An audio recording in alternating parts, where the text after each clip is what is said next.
चालायला शिकवतात, बोलायला शिकवतात, त्या लायकीचे बनवत असतात की माझा मुलगा, माझी मुलगी मोठी होऊन काहीतरी करावं, स्वतःच्या पायावरती उभं राहावं. जीवनामध्ये आपल्याला कितीही मोठे संकट येऊ द्या पहा, खंबीरपणे आपला बाप जर आपल्या पाठीशी उभा असेल तर कोणत्याही गोष्टीची भीती आपल्याला बाळगत नाही पहा. पण ज्या दिवशी तोच बाप हरून गेलाय, आपल्या आयुष्यातून निघून गेलाय, शेवटी आपलं दुःख सांगण्यासाठी आपल्या जवळ कोणीही राहत नाही पहा.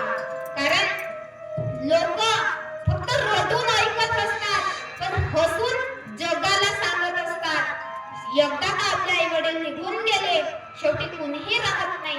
एक उदाहरण सांगते पहा.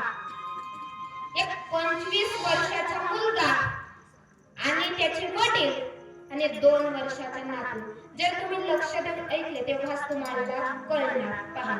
आता खूप उन्हाळ्याचे दिवस होते, अगदी ऊन तापत होतं, अगदी दुपारची वेळ झालेली होती. तेव्हा मुलगा बाहेर लाकडं तोडत होता पहा. अगदी दुपारची वेळ झाली, खूप कडाक्याची ऊन सुद्धा तापत होती, उन्हाळ्याचे दिवस होते.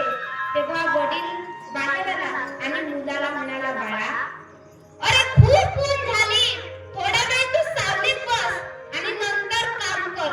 अगदी बापाचा जीव मुलासाठी कासावीस होत होता, तळमळत होता मुलासाठी की माझा लेकरू सकाळपासूनच्या उन्हामध्ये काम करतोय. अगदी बापाचा जीव कासावीस होत होता महाराज.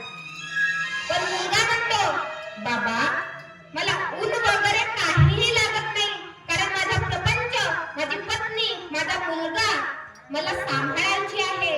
मला ऊन वगैरे काहीही लागत नाही, मी लाकडं तोडतो.